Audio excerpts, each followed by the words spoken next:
भारतीय सेना में गोरखा विद्रोह की भुला दी गई कहानी, विश्व हिंदू परिषद और आरएसएस से अब भी नाराज। गुरंग कहते ने कि 1986 तो 2002 तक विश्व हिंदू परिषद, बजरंग दल, आरएसएस और दुर्गा वाहिनी उन्होंने मैं हथियार चलाने की ट्रेनिंग दी है। इन्ने सालों तक आरएसएस ते विश्व हिंदू परिषद काम करता रहा, उम्मीद सी पेंशन मिल जाएगी। 1999 बीजेपी की सरकार भी बन गई, लेकिन किसी ने मेरी नहीं सुनी। बाद मैनू पता लग गया कि ये ट्रेनिंग 1992 बाबरी मसीत तोड़न वाले ग्रुप का हिस्सा भी सन वो लोग जिन्होंने मैं ट्रेन किया।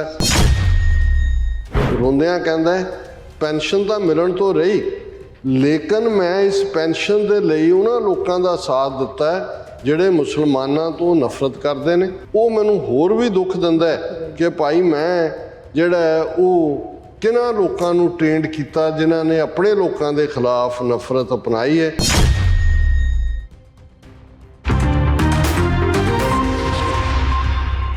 दर्शकों ब्रेक बाद आप ਤੁਹਾਨੂੰ ਸਭ ਨੂੰ ਜੀਆਂ ਕਹਿੰਦੇ ਆ। ਸੋ ਹੁਣ ਆਪਾਂ ਗੱਲਬਾਤ ਕਰਨ ਜਾ ਰਹੇ ਹਾਂ ਕਿ BBC ਦੀ ਸਟੋਰੀ ਰਾਹੀਂ ਇਹ ਤੱਥ ਸਾਹਮਣੇ ਆਏ ਹਨ ਕਿ ਭਾਰਤੀ ਫੌਜ ਵੱਲੋਂ ਬਗਾਵਤ ਕਰਨ ਵਾਲੇ ਕੱਢੇ ਗਏ ਗੋਰਖਾ ਅਫਸਰਾਂ ਤੇ ਜਵਾਨਾਂ ਨੇ ਲਗਭਗ 16 ਸਾਲ RSS ਅਤੇ ਹੋਰ ਹਿੰਦੂਤਵੀ ਜਮਾਤਾਂ ਦੇ ਕਾਡਰ ਨੂੰ ਫੌਜੀ ਟ੍ਰੇਨਿੰਗ ਦਿੱਤੀ ਸੀ। ਸੋ ਇਸ ਬਾਰੇ ਆਪਾਂ ਗੱਲਬਾਤ ਕਰਨ ਜਾ ਰਹੇ ਹਾਂ। ਸੋ ਅਸੀਂ ਚਾਹਾਂਗੇ ਕਿ ਤੁਸੀਂ ਇਸੇ ਤਰ੍ਹਾਂ ਬਣੇ ਰਹਿਣਾ, ਦੇਖਣ ਸੁਣਨ ਲਈ ਜਾਂ ਲਿਖਣ ਲਈ ਤੁਹਾਡਾ ਸਭ ਦਾ ਬਹੁਤ ਧੰਨਵਾਦ ਜੀ। ਡਾਕਟਰ ਸਾਹਿਬ ਕੀ ਵਿਚਾਰ ਹਨ?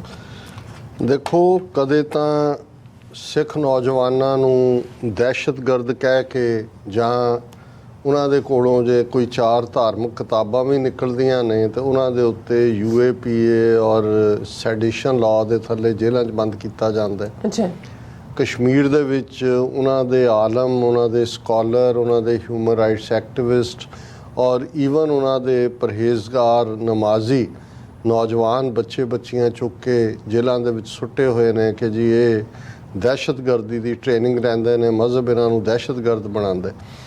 पर किवें RSS ने इस सारे पीरीयड दे विच दहशतगर्दी नूं ना सिर्फ हवा दित्ती, खुद दहशतगर्दी की। और जदों करनल प्रोत या साधवी प्रज्ञा का मामला हेमंत कारकरे ने सामने लिया, जदों मालेगांव बस धमाका मालेगांव दे विच धमाके हुए और बाद दे विच समझौता एक्सप्रैस धमाके, और फिर करनल प्रोत और साधवी प्रज्ञा और करनल प्रोत सर्विंग इंडियन फौज का करनल जिन्हें ट्रेनिंग दी, और ये जड़ा अभिनव भारती नाम का ग्रुप जिन्हें समझौता एक्सप्रैस बॉम्ब करके उन्होंने 80 के करीब पाकिस्तानी मार दिते सी। ये दो मुल्कों के विच चलती ट्रेन है। और इस तरह ये मालेगांव और हैदराबाद, मक्का, अजमेर बम धमाकों की प्राग भी सद्या जड़ी है साधवी प्रज्ञा जिहड़ी कि हुण मैंबर पार्लीमेंट है और नथूराम गोडसे नूं अपना हीरो कहती है, और वो सारा पार्ट। तो उदों ये गल दी मैनू थोड़ी समझ नहीं सी आ रही कि भी ये फौज का एक ट्रेंड करनल और ये सारी ट्रेनिंग ये की है जी, और किवें RSS और BJP ने इस सारे पीरीयड दे विच अपने काडर नूं ट्रेंड किया है। और ये गल जदों ईवन 6 दसंबर 1992 नूं जदों बाबरी मसीत ढाई गई तो कुछ एक्सपर्ट्स का कहना सी कि जिस अंदाज दे विच वो उन्हां वर्करां ने विदिन आवर्स वो सारा एक कॉमन बंदा नहीं कर सकता जदों तक इसकी ट्रेनिंग ना होए। भी इसकी ट्रेनिंग कित्थों किवें आई, कौन इन्हों जिहड़ा है, ये तो फौजी टाइप एक्शन सी जो उन्होंने किया।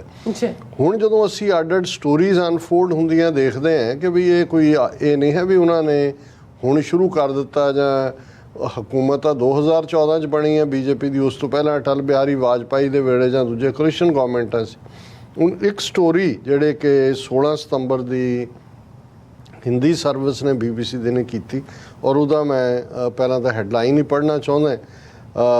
भारतीय सेना में गोरखा विद्रोह की भुला दी गई कहानी, विश्व हिंदू परिषद और RSS से अब भी नाराज।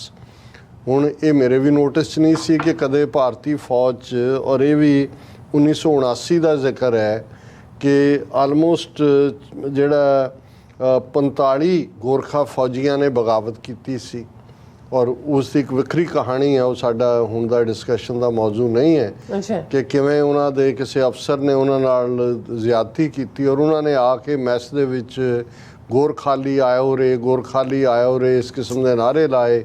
ਇੱਕ ਨੇ ਕਦੀ ਬੋਤਲ ਮਾਰਤੀ ਥੱਲੇ ਔਰ ਫੌਜ ਨੇ ਉਹਨੂੰ ਇਹ ਕਹਿ ਕੇ ਕਿ ਜੀ ਇਹ ਰਿਬੈਲੀਅਨ ਹੈ, ਰਿਵੋਲਟ ਹੈ ਔਰ ਤੁਸੀਂ ਫੌਜ ਦਾ ਡਿਸਪਲਿਨ ਭੰਗ ਕੀਤਾ, ਉਹਨਾਂ ਨੂੰ ਕੋਰਟ ਮਾਰਸ਼ਲ ਕਰਕੇ ਉਹ ਸਾਰੀ ਦੀ ਸਾਰੀ ਜਿਹੜੀ 4/3 ਗੋਰਖਾ ਰੈਜੀਮੈਂਟ ਦੇ ਖਿਲਾਫ ਜਵਾਨਾਂ ਦੇ, ਉਹਨਾਂ 'ਚ ਅਫਸਰ ਵੀ ਸ਼ਾਮਲ ਸਨ, ਉਹਨਾਂ ਨੂੰ ਉਹਨਾਂ ਨੇ ਕੋਰਟ ਮਾਰਸ਼ਲ ਕਰਕੇ ਔਰ ਬਿਨਾਂ ਕੋਈ ਪੈਨਸ਼ਨ ਜਾਂ ਦੂਜੇ ਕਈਆਂ ਨੂੰ ਸਜ਼ਾ ਕੈਦ ਦੀ ਦਿੱਤੀ, ਕੋਈ 15 ਸਾਲ ਕੋਈ 10 ਸਾਲ ਔਰ ਉਹ ਸਾਰੇ ਜਿਹੜੇ ਨੇ ਉਸ ਤੋਂ ਬਾਅਦ ਘਰਾਂ ਨੂੰ ਤੋੜ ਦਿੱਤੇ। ਅੱਜ ਤੱਕ ਵੀ ਉਹਨਾਂ ਦੀ ਕੋਈ ਪੁੱਛਗਿੱਛ ਨਹੀਂ ਹੋਈ। ਸੋ ਹੈ ਤਾਂ ਇਹ ਸਟੋਰੀ ਇਸ ਦੇ ਉੱਤੇ ਬੇਸ, ਜਿਹੜੇ ਹੁਣ ਬੁੱਢੇ ਗੋਰਖੇ ਉਸ ਵੇਲੇ ਕੋਈ ਕੈਪਟਨ ਸੀ, ਮੇਜਰ ਸੀ, 80 ਸਾਲ ਦੇ ਹੋ ਚੁੱਕੇ ਨੇ, 1979 ਦੀ ਗੱਲ ਹੈ, ਉਹਨਾਂ ਦੇ ਨਾਲ ਜਿਹੜੀ ਆ ਇੰਟਰਵਿਊ ਦੀ ਕਹਾਣੀ ਹੈ। ਪਰ ਇਹ ਜਦੋਂ ਮੈਂ ਹੈਡਲਾਈਨ ਵੀ ਦੇਖਿਆ, ਮੈਂ ਤਾਂ ਇਸ ਦਿਲਚਸਪੀ 'ਚ ਹੀ ਦੇਖਿਆ ਕਿ ਵੀ ਗੋਰਖਾ ਰੈਜੀਮੈਂਟ ਨੇ ਕਦੋਂ ਰਿਬੈਲੀਅਨ ਕੀਤਾ। ਜਦੋਂ ਭਾਰਤੀ ਫੌਜ ਰਿਬੈਲੀਅਨ ਦੀ ਗੱਲ ਹੁੰਦੀ ਹੈ, ਯੂਜਲੀ ਧਰਮੀ ਫੌਜੀਆਂ ਤੋਂ ਗੱਲ ਸ਼ੁਰੂ ਹੁੰਦੀ ਹੈ ਕਿ ਬਈ ਸਿੱਖ ਫੌਜੀਆਂ ਨੇ ਕੀਤਾ ਰਿਬੈਲੀਅਨ ਜਦੋਂ ਦਰਬਾਰ ਸਾਹਿਬ ਤੇ ਹਮਲਾ ਹੋਇਆ। ਪਰ ਇਹ ਕਹਾਣੀ ਹਾਲਾਂਕਿ ਲੰਬੀ ਕਹਾਣੀ ਹੈ, ਪਰ ਮੈਂ ਉਸ ਪਾਰਟ ਨੂੰ ਕਿ ਕਿਵੇਂ RSS ਔਰ ਵਿਸ਼ਵ ਹਿੰਦੂ ਪਰਿਸ਼ਦ ਇੱਕ ਪਾਸੇ ਇਹ ਕਿਸ ਕਿਸਮ ਦਾ ਝੂਠਾ ਦੇਸ਼ ਭਗਤੀ ਦਾ ਨਾਰਾ ਲਾ ਕੇ ਦੂਸਰਿਆਂ ਨੂੰ ਟ੍ਰੇਟਰ ਐਲਾਨਦੇ ਨੇ। ਹੁਣ ਜੇ ਇਹ ਗੋਰਖੇ ਜਿਨ੍ਹਾਂ ਨੇ ਜਜ਼ਬਾਤੀ ਹੋ ਕੇ ਕੋਈ ਗੱਲ ਕੀਤੀ ਵੀ, ਪਰ ਦੇਸ਼ ਦੇ ਕਾਨੂੰਨ ਨੇ ਤਾਂ ਉਹਨਾਂ ਨੂੰ ਦੇਸ਼ ਧਰੋਹੀ ਬਣਾਇਆ, ਇਸੇ ਲਈ ਕੋਰਟ ਮਾਰਸ਼ਲ ਕੀਤਾ, ਨੌਕਰੀਆਂ ਕੱਢਿਆ।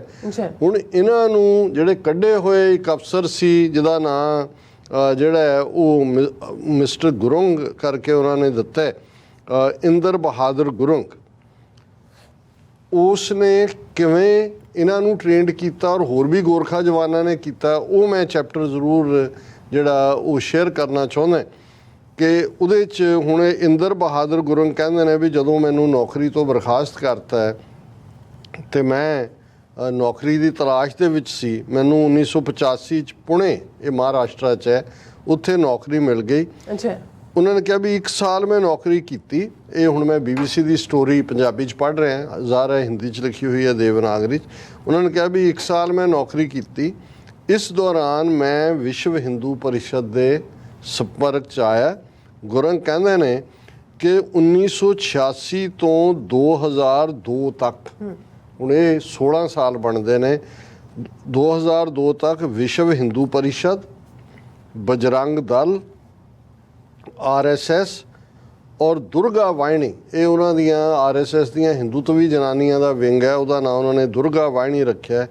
ਉਹਨਾਂ ਨੂੰ ਮੈਂ ਹਥਿਆਰ ਚਲਾਉਣ ਦੀ ਟ੍ਰੇਨਿੰਗ ਦਿੱਤੀ ਹੈ। ਹੁਣ ਸਾਰੀਆਂ ਹੀ ਜਥੇਬੰਦੀਆਂ, ਵਿਸ਼ਵ ਹਿੰਦੂ ਪਰਿਸ਼ਦ, ਬਜਰੰਗ ਦਲ, RSS, ਦੁਰਗਾ ਵਾਹਿਨੀ, 16 ਸਾਲ ਇਹ ਜਿਹੜਾ ਇੰਦਰ ਬਹਾਦਰ ਗੁਰੰਗ ਹੈ ਉਹ ਉਹਨਾਂ ਨੂੰ ਹਥਿਆਰ ਚਲਾਉਣ ਦੀ ਟ੍ਰੇਨਿੰਗ ਦਿੰਦਾ ਰਿਹਾ।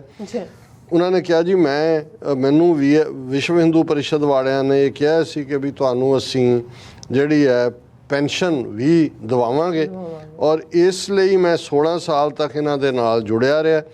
ਹੁਣ ਉਹ ਕਹਿੰਦੇ ਨੇ ਕਿ ਇੰਨੇ ਸਾਲਾਂ ਤੱਕ RSS ਤੇ ਵਿਸ਼ਵ ਹਿੰਦੂ ਪਰਿਸ਼ਦ 'ਚ ਕੰਮ ਕਰਦਾ ਰਿਹਾ, ਉਮੀਦ ਸੀ ਪੈਨਸ਼ਨ ਮਿਲ ਜਾਏਗੀ। 1999 'ਚ BJP ਦੀ ਸਰਕਾਰ ਵੀ ਬਣ ਗਈ, ਲੇਕਿਨ ਕਿਸੇ ਨੇ ਮੇਰੀ ਨਹੀਂ ਸੁਣੀ, ਸਭ ਨੇ ਮੈਨੂੰ ਇਸਤੇਮਾਲ ਕੀਤਾ। 1986 ਜਦੋਂ ਮੈਂ ਆਇਆ ਤਾਂ ਗੁਜਰਾਤ ਵਿਸ਼ਵ ਹਿੰਦੂ ਪਰਿਸ਼ਦ ਦਾ ਨੇਤਾ ਡਾਕਟਰ ਵਿਸ਼ਵਨਾਥ ਵਨਿਕਰ ਨੇ ਪੁੱਛਿਆ ਸੀ ਕਿ ਮੈਨੂੰ ਕਿ ਸਾਡੇ ਹਿੰਦੂ ਲੜਕੇ ਮੁਸਲਮਾਨਾਂ ਤੋਂ ਕਿਉਂ ਡਰ ਜਾਂਦੇ ਨੇ। ਇਹ ਹੁਣ ਆਪਣੀ ਕਨਵਰਸੇਸ਼ਨ ਦੱਸ ਰਿਹਾ ਹੈ ਕਿ ਜੀ ਮੈਨੂੰ ਜਦੋਂ 16 ਸਾਲ ਮੈਂ ਟ੍ਰੇਨਡ ਕੀਤਾ, ਉਸ ਤੋਂ ਪਹਿਲਾਂ ਇਹ ਕੀ ਸੀ।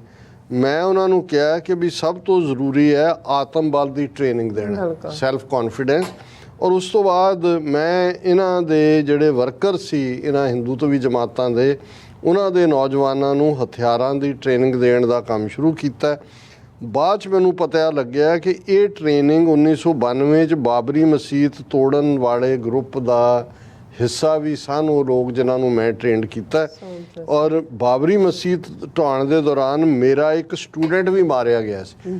ਹੁਣ ਮੈਨੂੰ ਇੱਕ ਗੱਲ ਸਮਝ ਆਈ ਕਿ ਉਦੋਂ 1992 'ਚ ਜਿਹੜੇ ਐਕਸਪਰਟ ਕਹਿੰਦੇ ਸੀ ਕਿ ਜੀ ਜਿਸ ਅੰਦਾਜ਼ ਦੇ ਵਿੱਚ ਇਹ ਢਾਈ ਗਈ ਇਹ ਆਮ ਨਹੀਂ ਕਰ ਸਕਦੇ ਟ੍ਰੇਨ। ਹੁਣ ਇਹ ਜਿਹੜਾ ਹੈ ਜਿਹਨੇ ਖੁਦ ਟ੍ਰੇਨਡ ਕੀਤਾ ਇਹਨਾਂ ਨੂੰ ਪੂਰੇ 16 ਸਾਲ, ਉਹ ਕਹਿ ਰਿਹਾ ਜੀ ਮੇਰਾ ਇੱਕ ਸਟੂਡੈਂਟ ਵੀ ਮਾਰਿਆ ਗਿਆ ਸੀ। 16 ਸਾਲ ਮੈਂ ਇਹ 4 ਗਰੁੱਪ, ਵਿਸ਼ਵ ਹਿੰਦੂ ਪਰਿਸ਼ਦ, ਬਜਰੰਗ ਦਲ, RSS, ਦੁਰਗਾ ਵਾਹਿਨੀ, ਇਹਨਾਂ ਨੂੰ ਹਥਿਆਰਾਂ ਦੀ ਟ੍ਰੇਨਿੰਗ ਦਿੱਤੀ।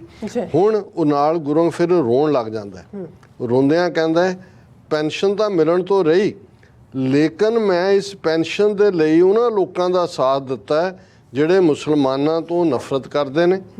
ਪੈਨਸ਼ਨ ਨਾ ਮਿਲਣ ਦਾ ਦਰਦ ਤਾਂ ਹੋ ਸਕਦਾ ਹੈ ਮਿਟ ਜਾਏ, ਪਰ ਜਿਨ੍ਹਾਂ ਲੋਕਾਂ ਨੂੰ ਮੈਂ 16 ਸਾਲ ਤੱਕ ਟ੍ਰੇਨਡ ਕੀਤਾ ਉਹ ਅੱਜ ਕੀ ਕਰ ਰਹੇ ਨੇ, ਉਹ ਮੈਨੂੰ ਹੋਰ ਵੀ ਦੁੱਖ ਦਿੰਦਾ ਹੈ ਕਿ ਭਾਈ ਮੈਂ ਜਿਹੜਾ ਹੈ ਉਹ ਕਿਹਨਾਂ ਲੋਕਾਂ ਨੂੰ ਟ੍ਰੇਨਡ ਕੀਤਾ ਜਿਨ੍ਹਾਂ ਨੇ ਆਪਣੇ ਲੋਕਾਂ ਦੇ ਖਿਲਾਫ ਨਫ਼ਰਤ ਅਪਣਾਈ ਹੈ। ਔਰ ਇਸ ਸਾਰੇ ਦੇ ਚੱਲਦੇ ਹੁਣ ਉਹ ਇਹ ਕਹਿੰਦਾ ਕਿ ਵੀ ਮੈਂ ਇਹ ਫੈਸਲਾ ਕੀਤਾ ਜ਼ਿੰਦਗੀ 'ਚ, ਮੇਰੀ ਕੋਈ ਬੇਟਾ ਬੇਟੀ ਫੌਜ 'ਚ ਨਹੀਂ, ਕਿ ਭਾਈ ਮੈਂ ਇਹ ਬਿਲਕੁਲ ਇਹ ਕਰਦੇ ਨੇ। ਉਹਨਾਂ ਨੇ ਕਿਹਾ ਕਿ ਵੀ ਮੈਂ ਆਪਣੇ ਬੱਚਿਆਂ ਨੂੰ ਇਹੀ ਕਿਹਾ ਵੀ ਕਦੇ ਵੀ ਫੌਜ 'ਚ ਨਹੀਂ ਜਾਣਾ, ਇਸ 'ਚੋਂ ਬਾਹਰ ਨਿਕਲੋ। ਦੇਸ਼ ਭਗਤੀ, ਰਾਸ਼ਟਰਵਾਦ, ਇਹ ਆਮ ਆਦਮੀ ਤੇ ਇਨਸਾਨੀਅਤ ਦੇ ਉੱਤੇ ਵਾਰ ਹੈ।